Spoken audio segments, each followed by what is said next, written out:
Então tá ok? Pessoal, quem chegou agora, compartilhe, tá? Já pega ali, vai ali no Facebook, vai ali onde tem a palavra compartilhar e já compartilhe com as pessoas que estão ali, que são do seu vínculo de amizade, tá bom? Eu queria que você pegasse a sua Bíblia e abrisse no livro de Lucas. Lucas, a gente vai para o capítulo 8, tá bom? Lucas, capítulo 8. Vocês vão me informando se está tudo ok, principalmente com a questão do som. Você está me ouvindo bem, já vai dizendo aí que estou te ouvindo legal. Isso vai me ajudar também a continuar aqui, tá bom? Lucas, a gente vai para o capítulo 8. Vocês já perceberam que quando a gente lê a Bíblia, muitas vezes, quem já fez ano bíblico aí, comente, diga assim, eu já fiz um ano bíblico aí. Vocês vão perceber que quando a gente faz o ano bíblico, para a gente conseguir ler a Bíblia toda em um ano, a gente demora mais ou menos... A gente tem que ler mais ou menos 3 capítulos por dia. Então, para ler a Bíblia durante um ano, você tem que ler 3 capítulos por dia. Essa leitura, o que vai acontecer? Provavelmente você vai passar de forma meia superficial alguns textos. E é normal isso. Você não tem como reter tudo quando você estuda alguma coisa. Só se você pega uma parte e estuda ela de forma mais sucinta.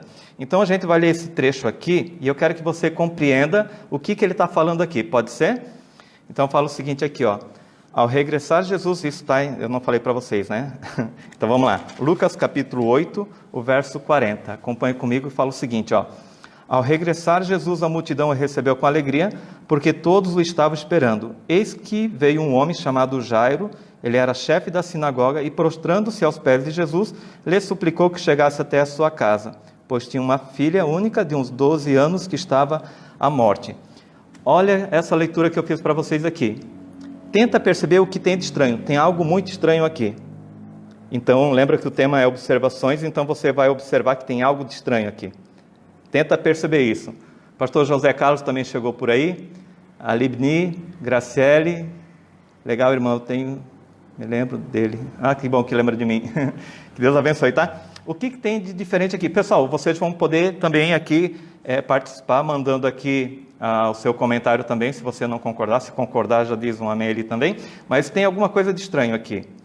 Primeiro, vocês estão percebendo aqui que Jesus ele está no meio de uma grande multidão.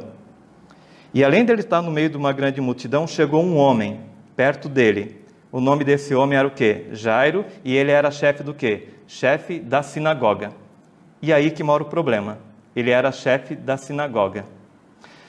Deixa eu perguntar para você, e você responde aqui no comentário, me diz uma questão aqui. A igreja a qual a gente congrega, ela é o templo de Deus? Responda isso para mim.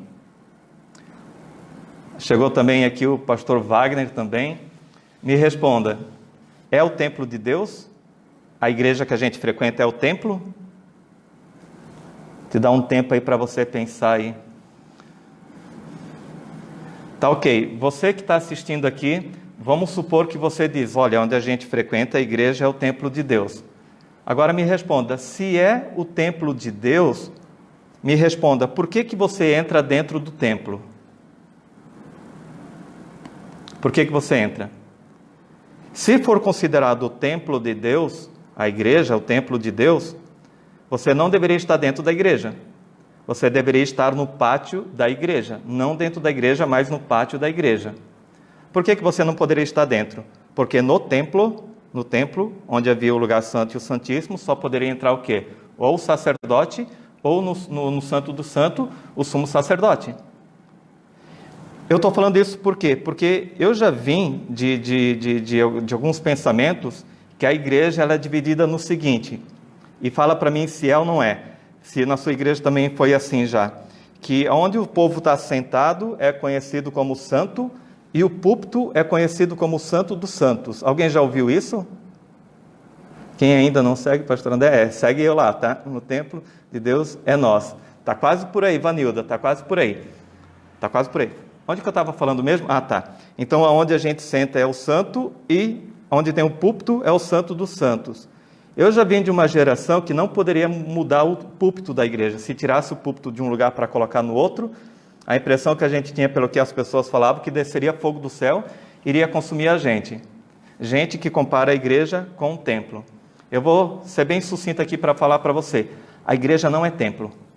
Não é o templo. Vamos botar ali para você compreender melhor. Na época de Jesus, me fale aí, quantos templos existiam na época de Jesus? Quantos? Nós somos o templo de Deus. Pâmela, também é. Tudo depende da hermenêutica que a gente vai usar, do que a gente quer chegar. Eu estou falando especificamente da construção. Da construção não é o templo de Deus. Eu falo para vocês que não é o templo de Deus. Não é. Quantos templos existiam na época? Vocês perceberam que só existia um templo na época de Jesus? Um templo. E olha o que acontecia no templo. No templo, o que acontecia lá? Lá tinha venda de animais, tanto que vocês viram ali que Jesus expulsou ali os cambistas ali. E não tem problema de ter vendido aquilo que eles vendiam lá. O problema era o local. Eles estavam vendendo no pátio do templo. No pátio não poderia, tinha que ser fora do pátio do templo. Era necessário ter venda de animais para conseguir sacrificar quem vinha de muito longe, conseguir sacrificar algum animal, comprava lá. O problema era o jeito, os cambistas, do jeito que eles faziam. A corrupção que tinha lá dentro lá. Esse era o problema. Mas não era proibido fazer isso ali. Mas existia só um templo na época de Jesus. Só um. Não existia vários. E o que existia então na época de Jesus? Tirando o templo. Existia chamada as sinagogas. Entenderam? Existia a sinagoga. O que era na sinagoga? Na sinagoga, o que faziam lá na sinagoga? Tinha a pessoa responsável, o rabi, o mestre, e ele tinha o rolo. Lá, a grande maioria da sinagoga tem o rolo do Pentateuco, né? Seria a Torá, onde era aqueles rolar. E o que era feito dentro da sinagoga? Feita a leitura da palavra de Deus, e o mestre da sinagoga, ele acabava ensinando as pessoas. No templo existia sacrifício de manhã e à tarde, e tinha que derramar lá sobre a cortina do véu, então existia esse ritual. Agora me responda, o nosso ritual, né, a nossa liturgia, ela é liturgia do templo ou ela é liturgia da sinagoga?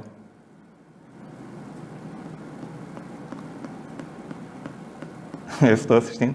Estou ouvindo, que bom que estão ouvindo. Então, sua morada é templo do Espírito Santo. Nós somos morada do Espírito Santo. Nisso que vocês estão falando, tudo ok. Estou falando de construção. Construção, a nossa igreja, a igreja adventista, não é considerada templo.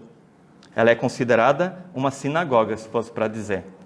Porque a nossa liturgia tem a ver com a sinagoga. A gente não mata cordeiro, a gente não sacrifica cordeiro, a gente não fica do lado de fora assistindo no pátio, a gente fica dentro da igreja, tudo mais. Então você vai perceber que a liturgia que a gente tem da nossa igreja é a liturgia da sinagoga. Quando eu falo que a nossa igreja não é o templo onde foi construído, dedicado para Deus. Se você me perguntar agora assim, mas a igreja ela é sagrada? Ela é santa a igreja? Não é. Ela é sagrada? Não é. Não é. As paredes não são. Tanto que quando Jesus voltar, isso aqui vai queimar tudo e não vai sobrar nada. Não é santo. Não é santo. Quem é santo? Deus, ele é santo. Entenderam? É Deus que é santo. E onde ele está, torna o lugar santo. Qual que é a diferença da nossa igreja? Precisa ter reverência na nossa igreja? É óbvio que precisa. Óbvio. Não tenha nem sombra de dúvida nisso. A gente tem que ter reverência aqui.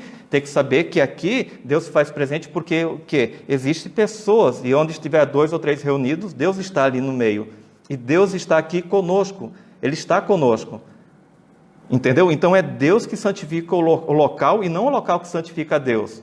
Então a nossa igreja, ela é considerada uma sinagoga, uma casa de oração, uma casa de pregação da palavra, uma casa onde você vem adorar. Mas a liturgia não é a liturgia do templo, é a liturgia da sinagoga ali. Eu também estou gostando, que bom que estão gostando. Se não estiver gostando, problema de vocês, vão ter que me aturar do mesmo jeito, tá bom? Vamos lá, Jânio Alves, mas por quê? Eu vou respondendo aqui. Eu acho que vocês já estão vendo aqui, mais ou menos, já estou dando a resposta aqui para vocês. Tá? Depois, no final, se vocês quiserem perguntar, então eu vou falar aqui. Então, vocês viram aqui Jairo, que chegou perto de Jesus, ele era chefe da sinagoga. O que tem de estranho no texto? Ele ter chegado perto de Jesus, porque ele era chefe da sinagoga, e na grande maioria, quem era chefe da sinagoga era fariseu, e eles não chegavam perto de Jesus, e ele chegou por causa que tinha uma filha à beira da morte. Então, as minhas observações aqui, a questão da igreja. Não é considerado templo. Aqui não tem santo e não tem santíssimo. Aqui é uma sinagoga. Sinagoga em que jeito? A liturgia, para aprender a palavra de Deus e merece todo o respeito. Tá? Aqui não é qualquer lugar, não. Tá? Aqui precisa ter reverência, não é você chegar e fazer o que quer. também dentro da igreja, tá bom? Acho que conseguiram entender sobre essa questão, tá? Jânio Alves, o Cordeiro já se sacrificou por nós, Jesus. E vocês percebem também que a maioria da obra de Jesus não se deu no templo. A maioria da obra de Jesus se deu fora do templo. Perceberam isso? A grande maioria da obra de Jesus era fora do templo. Ele pregou mais fora do templo do que no templo. No templo ele ia mais para sacrificar, para tudo mais, mas na sinagoga que Jesus mais pregava. Não tanto no templo, mas mais na sinagoga. Então essa aqui foi a questão aqui da igreja. Eu quero falar também sobre uns vídeos que eu estou fazendo. Então esse vídeo aqui que eu comentei agora da igreja é o vídeo que está no YouTube, mais um na multidão, tá bom?